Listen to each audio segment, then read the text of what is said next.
Hello बच्चों, आज के इस वीडियो क्लास में हम लोग फंडामेंटल्स ऑफ पार्टनरशिप अकाउंटिंग के चैप्टर से एक कॉन्सेप्ट को समझेंगे।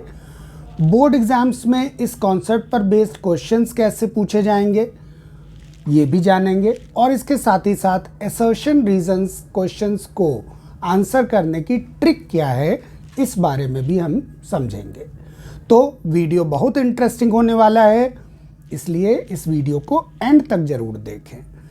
जैसा कि मैंने शुरू में ही बताया कि इस वीडियो में हम लोग 3 बातों को डिस्कस करेंगे। पहला, फर्स्ट, चार्ज अगेंस्ट प्रॉफिट और एप्रोप्रिएशन ऑफ प्रॉफिट, इन दोनों में डिफरेंस क्या है। सेकंड, बोर्ड एग्जाम्स में इस कॉन्सेप्ट से रिलेटेड क्वेश्चंस कैसे पूछे जाएंगे। एंड थर्ड, असर्शन रीजंस के क्वेश्चंस को करने की ट्रिक क्या है। तो देखते हैं, लेट्स स्टार्ट। सबसे पहले बात करते हैं charge against profit and appropriation of profit की, कि इन दोनों में डिफरेंस क्या है। जब हम ये कहते हैं चार्ज अगेंस्ट प्रॉफिट, तो उससे हमारा मतलब होता है उन एक्सपेंसेस से जिनको कि हम प्रॉफिट लॉस अकाउंट में डेबिट करेंगे, मींस उनको हम जनरल एक्सपेंसेस मानेंगे। For example, interest on partners loan first, partners rent second, managers commission third. ये तीनों ही चार्ज अगेंस्ट प्रॉफिट होते हैं और इनको हम लोग प्रॉफिट लॉस अकाउंट में डेबिट करते हैं। वहीं पे एप्रोप्रिएशन ऑफ प्रॉफिट का मतलब क्या है? Distribution of profit among the partners. So interest on partners capital, partners salary, partners commission, ये 3 चीज़ें हम लोग पीएल एप्रोप्रिएशन अकाउंट में डेबिट करते हैं, because all 3 are appropriation of profit. So charge against profit and appropriation of profits का concept आपका clear हो गया होगा। अब बात करते हैं सेकेंड पॉइंट की, जिसमें कि बोर्ड एग्जाम्स में इस कॉन्सेप्ट से रिलेटेड क्वेश्चंस को कैसे पूछा जाएगा। तो क्वेश्चंस 1 मार्क में स्टेटमेंट बेस्ड हो सकते हैं, असर्शन रीजन बेस्ड हो सकते हैं, या न्यूमेरिकल क्वेश्चंस में भी इस कॉन्सेप्ट का यूज़ किया जा सकता है। न्यूमेरिकल क्वेश्चंस में इस कॉन्सेप्ट का यूज़ करते हुए आपको इंटरेस्ट ऑन पार्टनर्स लोन दे देंगे। जनरली बच्चे इसमें गलती करते हैं, उसको पीएल एप्रोप्रिएशन अकाउंट में उसे डेबिट कर देते हैं।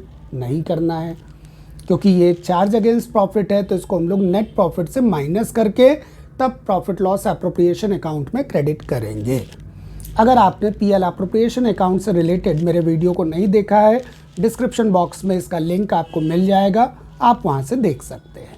नाउ अब बात करते हैं थर्ड पॉइंट की, जिसमें कि हम ये देखेंगे कि इस बार के सैम्पल क्वेश्चन पेपर में क्वेश्चन नंबर 2 इसी कॉन्सेप्ट से रिलेटेड आया था और उसको हम कैसे करेंगे। तो सबसे पहले जो क्वेश्चन आया है वो है असर्शन रीजन बेस्ड, जिसमें आपको असर्शन दिया हुआ है और रीज़न दिया हुआ है। इस वीडियो के शुरू में ही हमने आपसे कहा था कि इसकी ट्रिक हम लोग जानेंगे।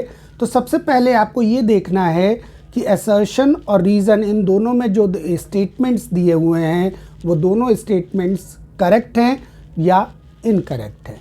अगर दोनों स्टेटमेंट इनकरेक्ट हैं तो बात ख़त्म हो गई, हम ऑप्शन टिक कर देंगे।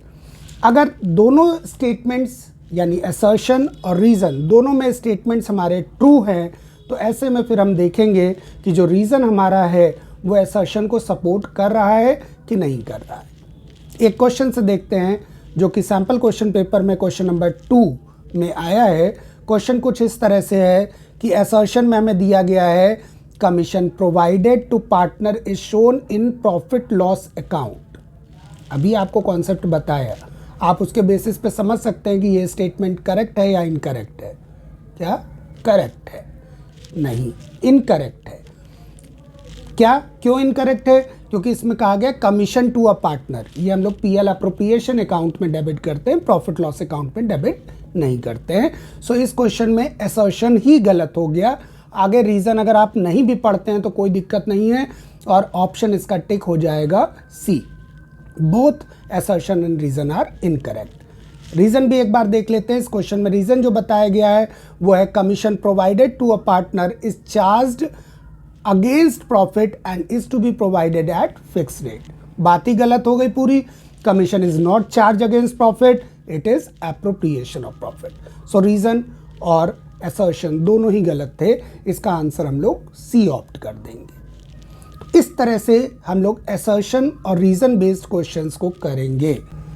होप आप सबको ये वीडियो अच्छा लगा होगा, क्योंकि इसमें हम लोगों ने सैम्पल क्वेश्चन पेपर के क्वेश्चन के साथ साथ उससे रिलेटेड कॉन्सेप्ट को भी जाना। आगे और भी वीडियोस इसी तरह के अपलोड करते रहेंगे, जिसमें सैम्पल क्वेश्चन के क्वेश्चंस को ही बेस लेके आपको उससे रिलेटेड कॉन्सेप्ट्स को बताएंगे। अच्छा लगा होगा कॉन्सेप्ट तो वीडियो को लाइक ज़रूर करें और कमेंट करके बताएं कि आगे आपको और किस तरह के वीडियोस चाहिए। शेयर करना ना भूलें। Thank you very much, all the best.